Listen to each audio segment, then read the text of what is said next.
नमस्कार, मैं Hemant Mishra Silvassa news line में आप सभी दर्शकों का हार्दिक स्वागत करता हूं। बता दूं कि लगातार सिलवासा न्यूज लाइन की ये पहल रही है कि किस तरह से अलग अलग चीजें अलग अलग प्लेटफॉर्म के जरिए जब आप लोगों तक पहुंचती है तो उस चीज का विस्तार से किस तरह से जानकारी आप तक पहुंच सके, इसकी जानकारी भी हम आप तक लगातार पहुंचाते रहते हैं।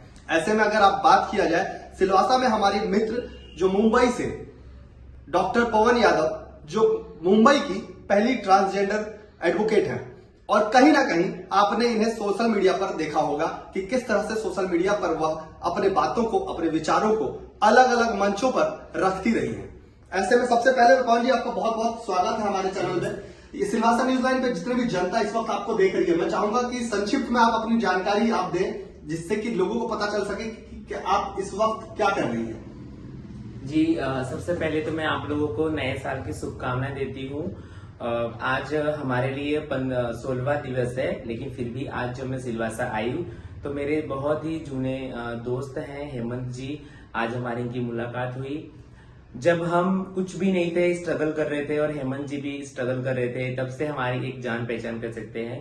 पवन यादव एक मिडिल क्लास फैमिली से है। मेरे फादर जनरल मैनेजर है एमटीएल डिपार्टमेंट में मुंबई में, अभी रिटायर हो गए हैं। और आज आप लोगों के मैं ये बताते हुए फर्क होता है कि जब मैं स्कूल लाइफ में थी, कॉलेज लाइफ में थी, बहुत ही भेदभाव का सामना करना पड़ा है मुझे। आप समझ सकते हो कि मैं उत्तर भारतीय फैमिली से हूँ, और उत्तर भारतीय फैमिली में एक ट्रांसजेंडर का सफर कैसा रहा होगा। मेरे जब अपनी पढ़ाई पूरी कंप्लीट की, घर से बाहर जाने के बाद मुझे बहुत सारे कष्ट उठाने पड़े। मुझे एडमिशन नहीं मिल रहा था, एडमिशन के जरिए किसी के माध्यम तक पहुंची, फिर जाके मुझे एडमिशन मिला। आप समझ सकते हैं, जहाँ पे स्कूल में आज तक एक लड़का और लड़की पढ़ाई करते हैं, अगर ऐसे बैच में अगर एक ट्रांसजेंडर पढ़ाई करे तो वहां का माहौल कैसा होता होगा। लोग मुझे तरह तरह की बातें करते थे, बहुत सारी बातें करते थे। ये छक्का है, मामू है, बहुत शब्द जो आज मैं आपसे बता भी नहीं सकती। उन तानों ने और उस पत्थरों ने आज मुझे, बोलते हैं ना, ठोकर खा के इंसान ठाकुर बनता है। इसलिए आज मैं अपनी लॉ की पढ़ाई कंप्लीट कर पाई। आज मैं महाराष्ट्र की पहली ट्रांसजेंडर व भारत की दूसरी ट्रांसजेंडर एडवोकेट बनी। इसके साथ साथ जो महाराष्ट्र में हमने संविधान में पढ़ा है कि हम सब एक है, उसके माध्यम से आज हम सब काम कर रहे हैं।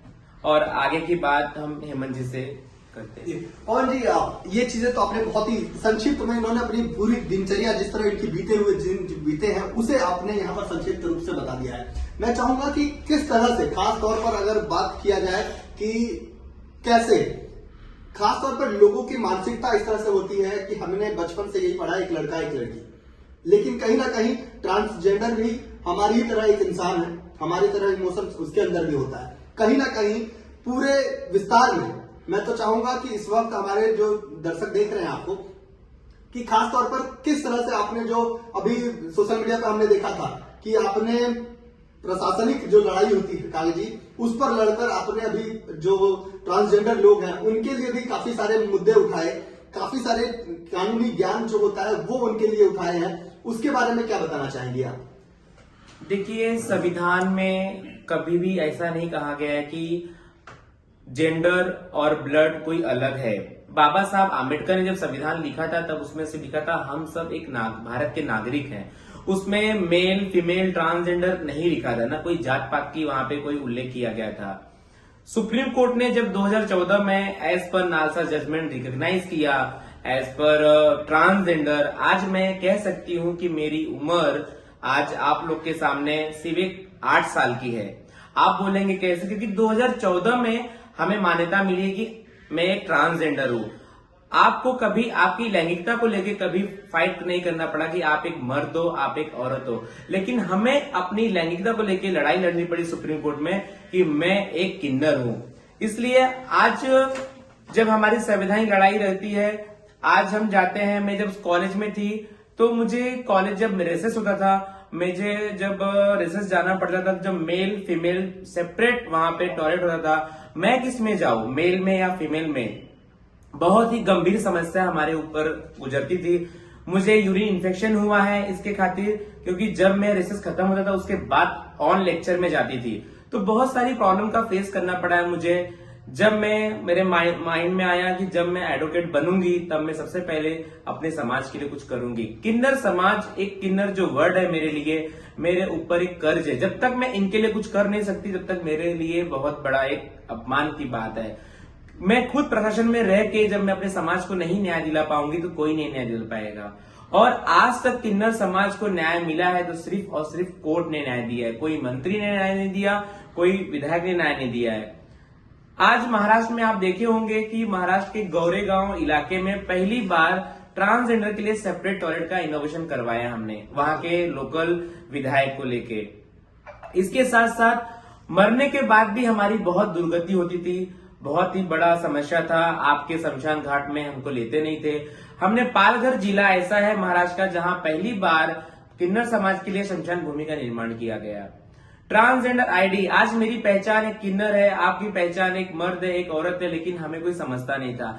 आज हम ट्रेन में जाते हैं तो एक मेल फीमेल बोगी है, हमारे लिए वहां पे जगह नहीं है। हमने संविधान एज पर नालसा जजमेंट के बिहाफ पे the transgender protection of right act 2019-20 के जो अधिनियम है, किन्नर समाज को जो उनका फंडामेंटल राइट्स मिलना चाहिए, इस माध्यम से हमने वहां पे प्रस्ताव रखा कि किन्नर समाज को ट्रांसजेंडर आईडी दिया जाए।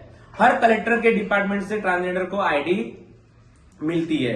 इसके साथ साथ हमने बहुत सारी जगहों पे, जैसे आज हॉस्पिटल हो गया, आप देखते होंगे मेल फीमेल वार्ड है, ट्रांसजेंडर को कहां पे जगह मिलेगी? डॉक्टर हमें चेक नहीं करते, नर्स के अंदर अवेयरनेस नहीं है, हमें बहुत सोशल स्टिग्मा वहां उठाना पड़ता है। हमारे महाराष्ट्र में हमने ये प्रस्ताव रखा कि हॉस्पिटल में मेल फीमेल की जगह एक ट्रांसजेंडर के लिए भी एक सीट होना चाहिए, एक वार्ड होना चाहिए, जहां पे हम खुल के जाके अपना उपचार करा सके। कहीं ना कहीं पवन जी, आपकी बातों से जो भी लोग इस वक्त देख रहे होंगे, देखिए बातें अगर आप देखेंगे तो हमारे और आपके लिए ये बहुत बड़ी चीज आप नहीं समझ रहे होंगे, लेकिन जो व्यक्ति उस चीज पर गुजर रहा है, जो व्यक्ति दिनचर्या में इसे अपने रोज अपने आए दिन लगातार जो है जीवन पर जी रहा है, उसके लिए ये बातें बहुत महत्वपूर्ण होगी। कहीं ना कहीं जब पवन जी हमसे बात करते वक्त ये सारी चीजें बता रहे थे तो कहीं ना कहीं हम भी उन चीजों को समझने की पूरी कोशिश कर रहे थे कि किस तरह से चीज रहेगी। पवन जी, मैं चाहूंगा कि एक आखिरी क्वेश्चन मैं आपसे ये भी पूछना चाहूंगा। ऐसे तो बहुत सारी बातें हैं जो लगातार अगर मैं आपसे करने बैठूं तो बहुत सारी बातें निकलेगी, बहुत सारी ऐसी चीजों पर हम लोग बात करेंगे, लेकिन मैं चाहूंगा इस वक्त जो हमारे चैनल के माध्यम से लगातार लोग आपके पास देख रहे हैं, तमाम वर्ग, चाहे वो मेल हो, फीमेल हो या अदर हो, सभी लोग जो हैं वो जो देख रहे हैं, उनके लिए किस तरह से कानूनी शब्द का यहाँ पे इस्तेमाल करते हुए कानूनी चीज बताना चाहिए? क्योंकि नया साल जो चालू हो गया है, अगर बात किया जाए गवर्नमेंट लेवल पर, कानून के लेवल पर, तो जिस तरह से अभी प्रशासन जो है माननीय कोर्ट द्वारा ये चीज दिखाया गया है कि जो लोग पहले शादी की उम्र को लेकर काफी चीजें चल रही है और काफी आए दिन देश दुनिया में आप सुनेंगे कि आज वहां से वो लड़की भाग गई, वहां से वो लड़का उसके लड़के को लेकर भाग गया, लड़की को भाग गए। कहीं ना कहीं ये शब्द एक बहुत अच्छी मतलब इस चीज है, लेकिन कानूनी ज्ञान है आपके पास, इसलिए आपसे ये सवाल मैं पूछ रहा हूं कि जो लोग अभी शादी के लिए जिस तरह से बातें उठी है, जिसमें कि लड़की की उम्र 21 होगी और लड़का अगर है तो 25 साल का होगा, इसके बाद ही शादी कर दे, कानून के इस फैसले को आप किस तरह से देखती हैं? देखिए, कानून में जो हमारी पीठ बैठती है, सुप्रीम कोर्ट हो या हाई कोर्ट, जहां भी, तो जो उन्होंने फैसला लिया है बहुत ही सोच विचार के लिया है। और इस फैसले का सबसे पहले तो मैं धन्यवाद करती हूं कि आज जब तक हमारे अंदर सोच बड़ी नहीं होती तब तक हम कोई डिसीजन ले नहीं सकते। और जब पहले एज लिमिट कम था तो लड़के लड़की को कुछ पता नहीं रहता था, किसको भी अच्छा किसको भी बुरा समझ के वो शादी करके अपने घर बसा देते, और बाद में क्या होता था, वो शादी विवाह टूट जाता था और बाद में वही लड़की पुलिस स्टेशन और कोर्ट का चक्कर काटती रहती थी उसकी केस करने के लिए 498 की। और मैं ये कह सकती हूँ कि यह एक बहुत ही गंभीर समस्या है आज के डेट में, जहां लड़की पूरे भारत देश में, हिंदुस्तान में आप देखोगे पुलिस स्टेशन में सबसे बड़ी अगर फाइल है तो पूरे बंडल के बंडल 498 के केस मिलेंगे, क्योंकि लड़की को पता नहीं होता है क्या अच्छा है और क्या बुरा है, और किसी को भी पसंद कर लेती है। इसलिए कोर्ट ने जो फैसला लिया है ये बहुत ही अच्छा लिया है, ये हम सबके लिए अच्छा है, सबको इसका सम्मान करना चाहिए। मैं ये 2 शब्द करके अपने शब्दों को विराम करती हूँ। बहुत बहुत धन्यवाद पवन जी, आपने बहुत ही अच्छे शब्दों में बहुत ही तोल मोल के अपने सारी बातों को यहाँ पर रखा। जिस तरह से मैं बता दूं, डॉक्टर पवन यादव जो है वो तमाम कानूनी चीजों को तो जानते ही है, साथ ही साथ मुंबई और महाराष्ट्र से आसपास के विस्तार से तमाम जो लोग हैं वो सब इनसे जाते हैं और कानूनी चीजें जो दाव पेच होता है वो भी इनसे सीखने की कोशिश करते हैं। अगले बार जब फिर हमारी मुलाकात इनसे होगी तो हम कुछ और बातों को भी आपके सामने लाने की पूरी कोशिश करेंगे। फिर मिलेंगे अगली खबर में, तब तक के लिए जय हिंद, जय सिलवासा।